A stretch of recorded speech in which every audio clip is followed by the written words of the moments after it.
이 완전히 징계가 안 받는다 이게 문제가 아니라 징계의 수위 말씀하셨듯이 당원권 정지 1년이냐 아니냐가 지금 관건이에요. 만약에 당원권 정지가 1년이 됐다 그러면 내년 총선에 공천을 받지 못하거든요.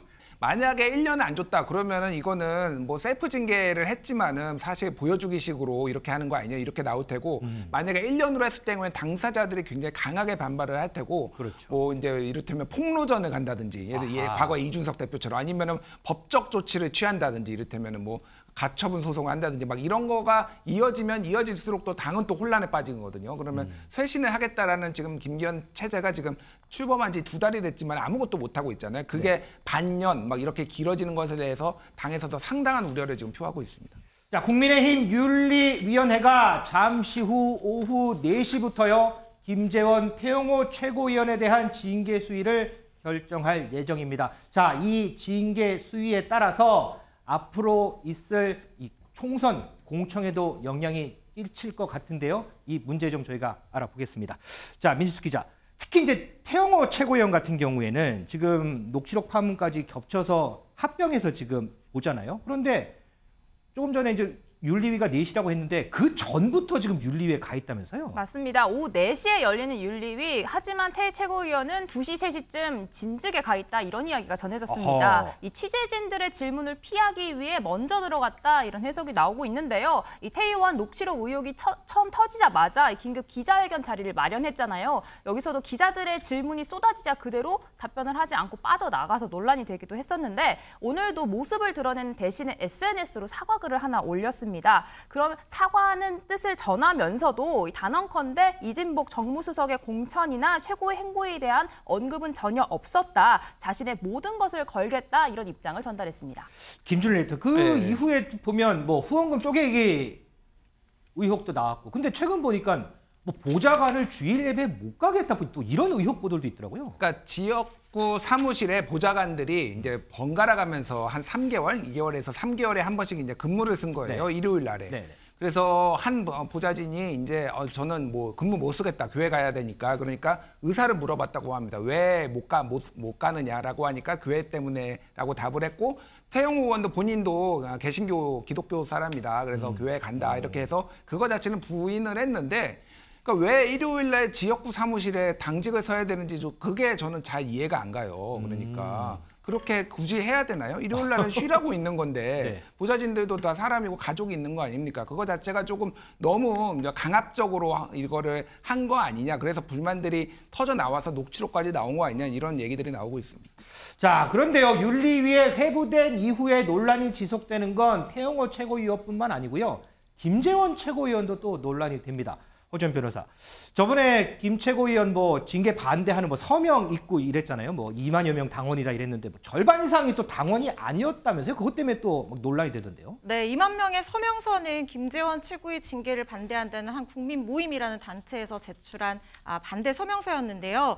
이 절반 가까이가 당원이 아니었다라는 것이 국민의힘 관계자로부터 이제 얘기가 나왔습니다. 10%나 2,100여 명 정도를 표본으로 추출해서 조사를 해봤더니 48%가 가짜 당원이었다는 거예요. 아하. 여기에 대해서 이 모임 관계자가 해명하기로는 직접 서명받은 경우도 있고 뭐 SNS 단체 메시지 채팅방에서 서명받은 경우도 있기 때문에 사실상 일일이 확인하기가 어려웠다라고 얘기를 했고 김 최고위원과의 관계를 묻는 질문에 대해서는 다들 자발적인 모임이기 때문에 김 최고와는 관계가 없다 이렇게 얘기를 한 적도 있습니다. 자, 이종훈 시장. 그래서요. 가장 궁금한 거 네. 우리가 뭐 앞에 이런저런 얘기를 해봤지만 그래도 가장 궁금한 거 여기 나와요. 오늘 윤리위 징계 결정. 네. 수위는 네네. 수위 어떻게 될까요? 자, 국회의원들이 공직선거법에 걸렸을 때 수위, 그러니까 재판의 수위가 100만 원이잖아요. 그렇죠. 100만 원이 아니냐에 따라서 그 의원직의 문제잖아요. 맞아요. 이번도 마찬가지입니다. 뭐냐면 선거를 앞두고 있잖아요. 그래서 이 지금 이 완전히 징계가 안 받는다 이게 문제가 아니라 징계의 수위 말씀하셨듯이 당원권 정지 1년이냐 아니냐가 지금 관건이에요. 만약에 당원권 정지가 1년이 됐다 그러면 내년 총선에 공천을 받지 못하거든요. 그러니까 이제 정지가 됐으니까요. 그렇죠. 지금 이 두 사람은 징계를 안 받겠다라는 것보다는 징계를 받긴 받되 1년이냐 아니냐를 놓고 지금 사실은 승부를 걸고 있는 것이거든요. 그렇기 때문에 사실상 1년이냐를 놓고 지금 뭐 징계위원, 그러니까 윤리위원들도 고민을 할 텐데 문제는 이준석 전 대표의 케이스도 있습니다. 그 발언들의 어떤 수위, 그러니까 지도부가 당에 얼만큼 해당에 그러니까 해를 끼칠 정도의 발언 수위를 했느냐가 네. 지금 관건이거든요. 저는 그래서 아마도 지난번에 어떤 이 홍역을 치렀던 그런 대표 징계의 사실 어떤 선례를 기준으로 해서 판단하지 않을까 싶습니다. 김준호 에디터, 지금 이종훈 시장 말대로 어쨌든 기준을 한번 보자면 어쨌든 1년이냐 아니냐로 나눌 수가 있는데 그 말은 곧 경징계냐 중징계냐 이렇게도 볼 수 있어요.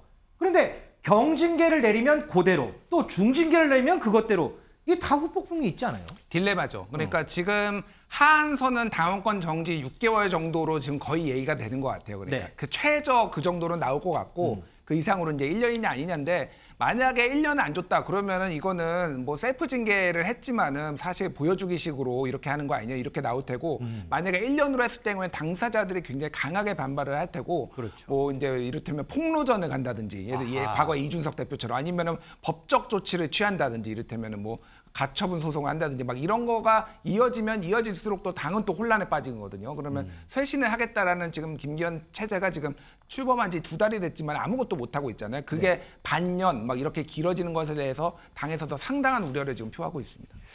자, 오늘 오후 4시 국민의힘 윤리위원회가 예정이 되어 있습니다. 관련해서 김기현 대표 그리고 당내 반응들을 좀 보겠습니다.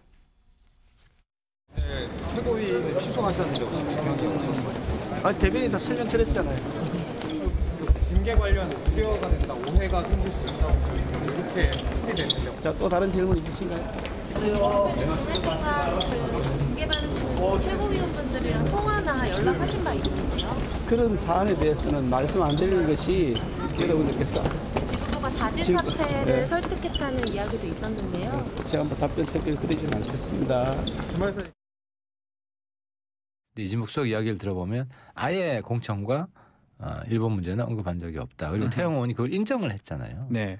그래서 없는 이야기를 사실상 지어낸 게 밖으로 유출이 됐기 때문에 좀 중징계가 불가피한 거 아니냐. 본인들은 억울한 게 많으실 거예요. 그러나 이제 총선 자체에 출마할 수 있는 퇴로는 열어줘야 된다. 그런 면에 있어서 해법을 생각하면은 그것도 하나의 방안이 되지 않겠나 이런 생각됩니다. 태영호 최고가 그 본인이 스스로 거짓말한 거라고 이야기한 거를 그냥 기정사실화하고 만약 거짓말에 대해서만 징계를 한다면 이 사태가 굉장히 꼬일 수 있다. 공천 협박을 한 게 사실일 수 있잖아요. 나중에 가가지고 그 태영호 의원이 마음이 바뀌어가지고 그때 그거 사실이었다라고 이야기하면 어떡하려고 그럽니까? 자, 허지원 변호사, 조금 전에 김준호 에디터가 뭐 1년 이상의 징계가 나올 경우에는 뭐 그에 따른 또 후폭풍이 있을 수 있다라고 예상을 했는데, 일전에 이준석 전 대표도 징계위에서 결정이 난 이후에 법원에 가처분 신청된 적이 있잖아요. 혹시 두 사람도 법원에 가처분 신청을 낼 가능성도 있을까요? 일단 이준석 대표가 가처분 신청을 냈던 대상이 윤리위 징계는 아니었던 것으로 저는 알고 있습니다. 그래요? 그러니까 비대위의 직무집행 정지에 관해서 가처분 신청을 냈었고 네. 주호영 비대위에 대해서는 인용이 됐었지만 정진석 비대위에 대해서는 인용이 되지 않아서 항고를 포기했던 것으로 지금 알고 있고요. 네. 그리고 만약에 지금 이번 사건에서 이런 중징계가 나와서 이 태 의원이나 아니면은 이 김재원 최고가 회복할 수 없는 손해, 예를 들어서 공천을 받을 수 없다는 이런 것들을 이유로 해서 회복할 수 없는 손해를 주장하면서 시간 끌기용 내지는 정면 돌파용으로 가처분 신청 제기할 가능성은 뭐 있을 수는 있을 것 같습니다. 그렇지만 이것이 가처분을 넘어서 본안 소송까지 이어져서 인용이 되려고 하면 네. 이게 좀 쉽지가 않을 것 같아요. 왜냐하면 이 정당의 결정에 대해서 내부적 자율성을 굉장히 존중하는 입장에서 사법부가 판단하는 기조를 가지고 있고요. 네. 이 내용이 헌법이나 당연 당규 또는 윤리위 규정에 심각하게 위반하는 어떤 실체적 절차적 하자가 있는 경우에만 인용이 되는데, 지금 윤리위 결정 같은 경우에는 특히 재량권을 많이 부여하는 그런 부분이라고 볼 수 있거든요. 뭐 당연히 이제 독립기구니까요. 그렇죠. 그래서 사실은 그리고 이게 지금 이준석 대표 같은 경우에도 이 직무집행정지 가처분을 냈다는 이유로 윤리위에서 또 추가 징계를 받았었어요. 그래서 사실 이 인공호흡하듯이 이런 어떤 법적인 대응을 통해서 당원권 자체만 유지시켜 놓는다고 해서 내년 총선 공천을 보장받을 수 있다는 어떤 그런 것도 없는 상황이거든요. 네. 그렇기 때문에 이것이 과연 실효성이 있을지는 좀 의문입니다.